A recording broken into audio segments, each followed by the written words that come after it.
नितेंद्र सिंह राठौड़ के बारे में बातें सुनकर सभी जर्नलिस्ट ने कहा, महाराजा नितेंद्र सिंह आखिर कौन थे, क्या कहानी है उनकी, और ये नाम और ये किस्सा मैंने कुछ शायद सुना है, लेकिन ये तो बहुत पुराना किस्सा है।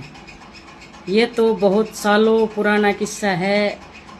इस किस्से को आप कैसे जानते हैं बाबा? अघोरी बाबा से जर्नलिस्ट ने सवाल किया। जर्नलिस्ट की बचकानी बातें सुनकर अघोरी बाबा फिर से हल्का मुस्कुराते हुए, मैं वो जानता हूँ जो तुम देख नहीं सकते, सुन नहीं सकते। जब तुम नहीं थे तब भी मैं था, और जब तुम नहीं रहोगे तब भी मैं होऊंगा, अघोरी बाबा ने कहा। अघोरी बाबा की बातें सुनकर हेनरी और उसके बाकी सभी दोस्त हैरानी में पड़ गए। क्या मतलब बाबा? हम आपके कहने का अर्थ मीनिंग समझे नहीं। आप हमें साफ साफ बताइए, आप कहना क्या चाहते हैं? हेनरी ने कहा।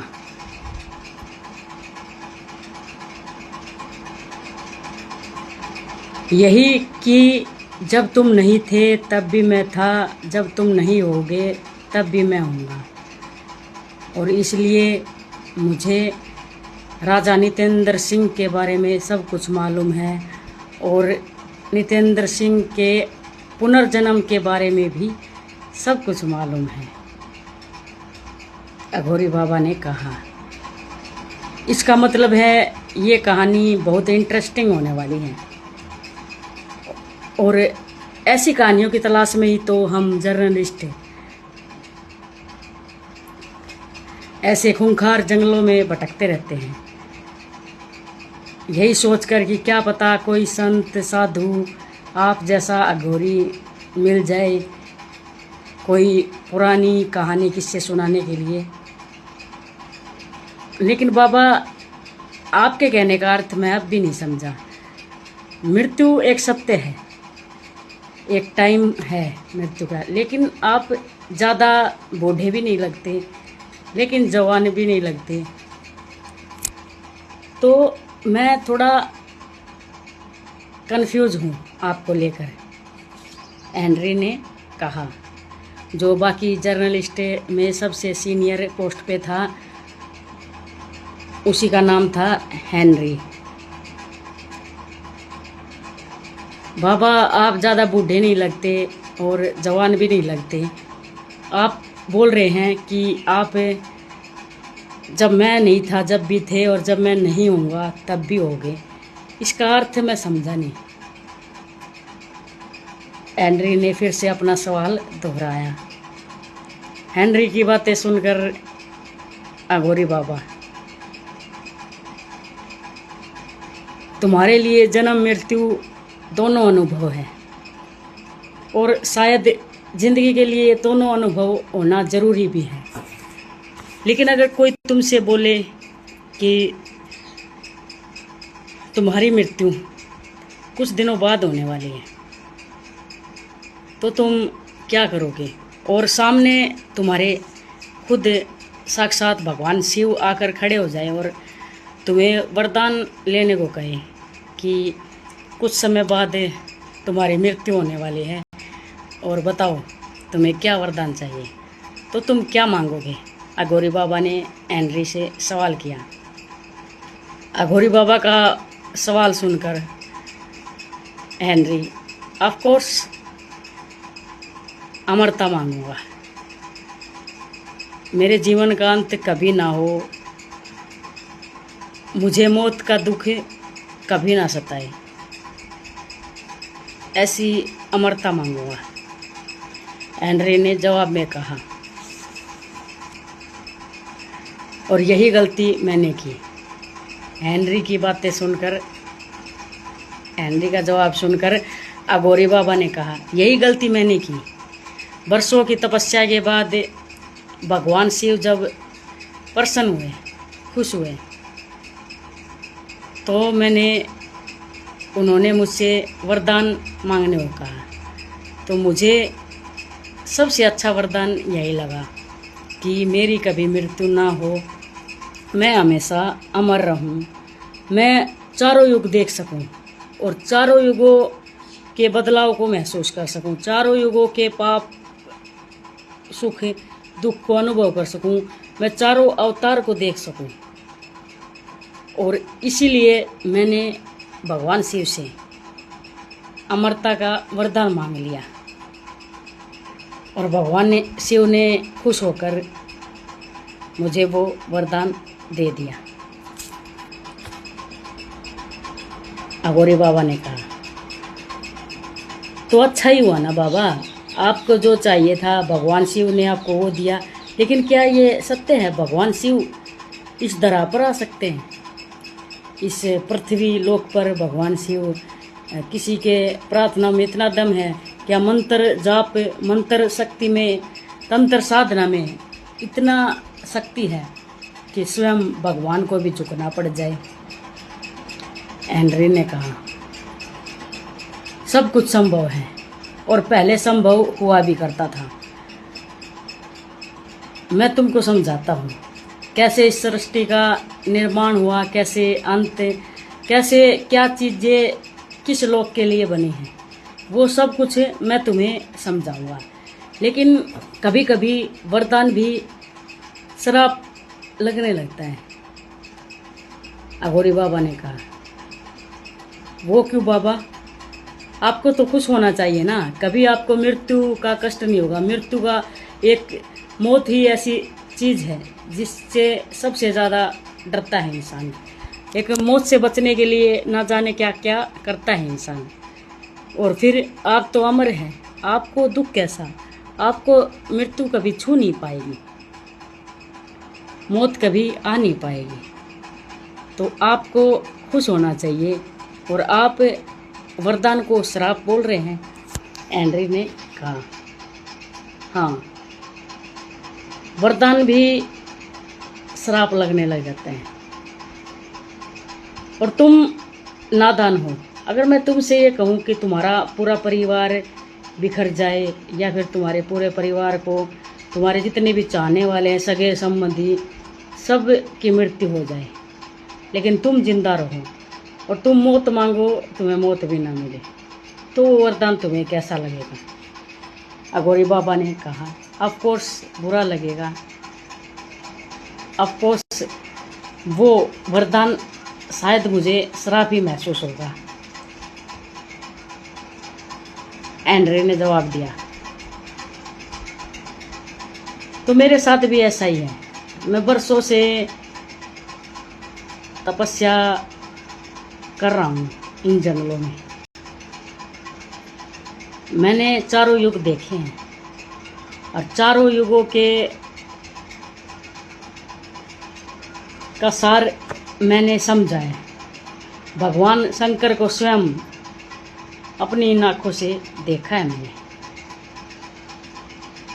कुछ इच्छा बची ही नहीं तो जीना किस लिए?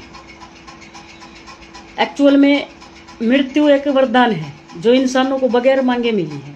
हर इंसान को बगैर मांगे मिली है। मृत्यु एक वरदान है, वो हर इंसान को बगैर मांगे मिली है। सोचो, कोई दर्द में है, तकलीफ में है और वो मौत मांग रहा है, उसको मौत ना मिले तो लोग क्या दुआएं करेंगे कि भगवान इस तड़प से अच्छा, इस जिंदगी से अच्छा मौत बेहतर है, क्योंकि मौत एक मौका देती है अगला जीवन जीने का।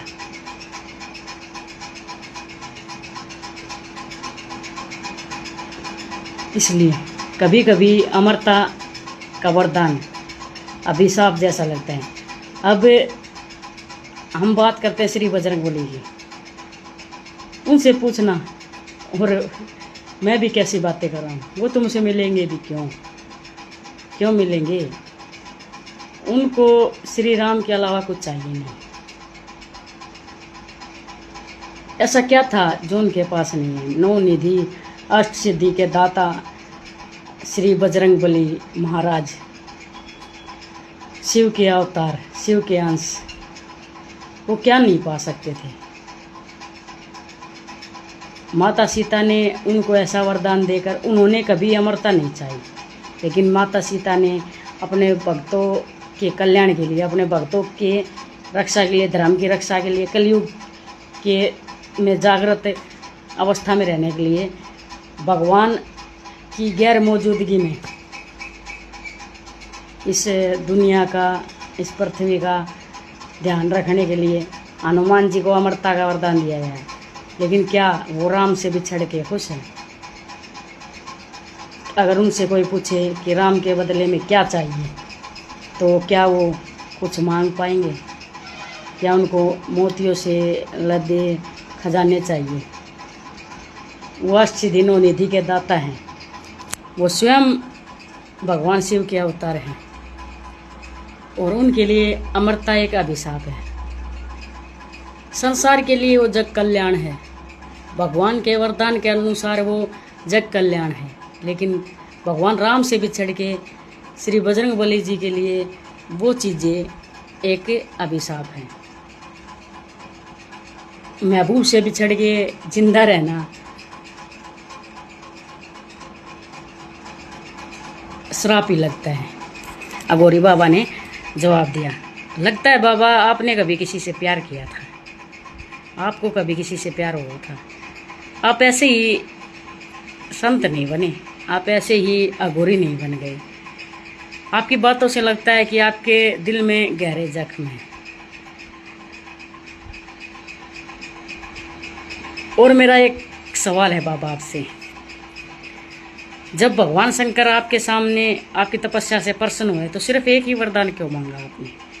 आप चाहते तो स्वर्ग का राज्य मांग सकते थे, आप चाहते तो कुछ भी मांग सकते थे, फिर आपने क्यों नहीं मांगा? हाँ, मैं चाहता तो सब कुछ मांग सकता था, लेकिन सब कुछ चाहिए भी किस लिए? भगवान असल ज़िंदगी का मकसद यही है कि जो ज़िंदगी मिली है उसको अपने अनुसार अच्छे कर्म से जियो, अपना कर्म निभाओ, अपने फ़र्ज निभाओ, अपने परिवार के प्रति, अपने धर्म के प्रति, अपने भगवान के प्रति। ठीक। और जो जिसको भगवान स्वयं शंकर मिल गए हो, भगवान शंकर जिसको स्वयं मिल गए हो, उसको स्वर्ग के राज्य का मोह नहीं रहता, अघोरी बाबा ने कहा।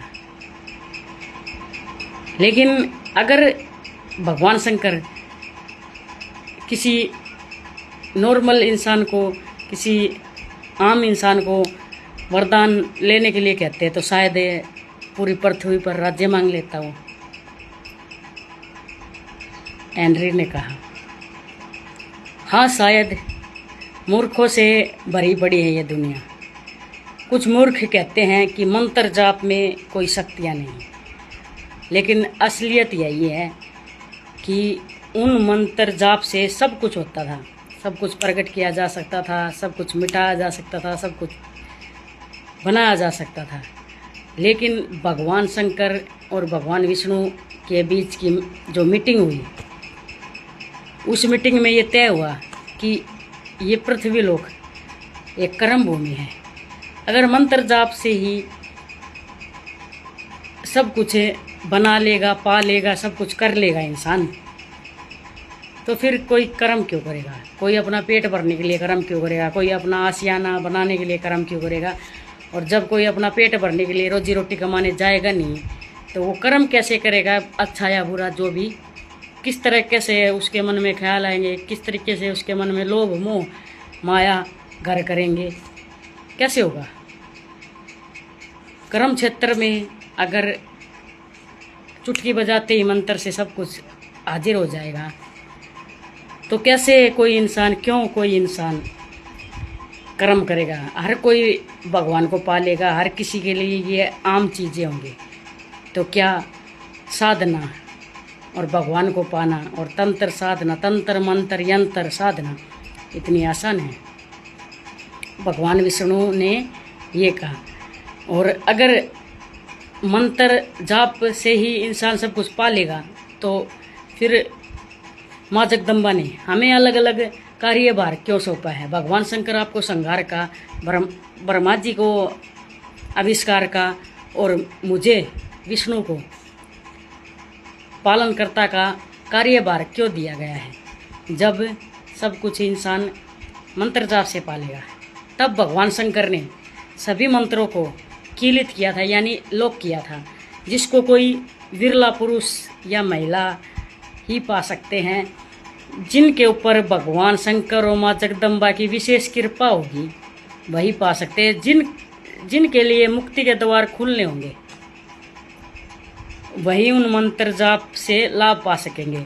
और जिसने भगवान को पा लिया, जिसने भक्ति पा ली, जिसको मोक्ष की इच्छा हो गई उसके लिए संसार का या 14 लोक का भोग कुछ मायने नहीं रखता। अघोरे बाबा ने कहा, ये सत्य है बाबा। लेकिन कुछ बातें आज भी ऐसी है जो रहस्य बनी हुई हैं, जिन रहस्यों से कोई पर्दा नहीं उठा सका। तो क्या ये जो चीज़ें रहस्य थी वो हमेशा रहस्य रहेंगी? क्या ये युग खत्म होके, कलयुग खत्म होके अगला फिर से सतयुग स्टार्ट हो जाएगा? तो क्या जो कलयुग के रहस्य हैं वो रहस्य ही रहेंगे? क्या रहस्य कभी रहस्य से पर्दा नहीं उठेगा?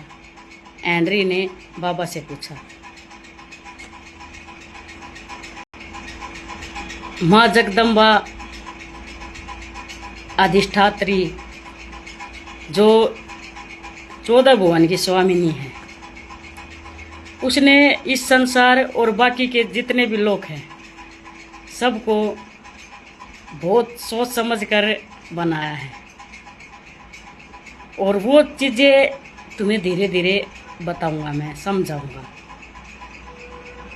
लेकिन इससे पहले तुम्हें नितेंद्र सिंह राठौड़ की कहानी बताऊंगा, जो भगवान शंकर और माँ दुर्गा के परम भक्त हुआ करते थे, जिन्होंने स्वर्ग लोक का राज्य भी अस्वीकार किया माँ दुर्गा की गोदी का सिंहासन पाने के लिए।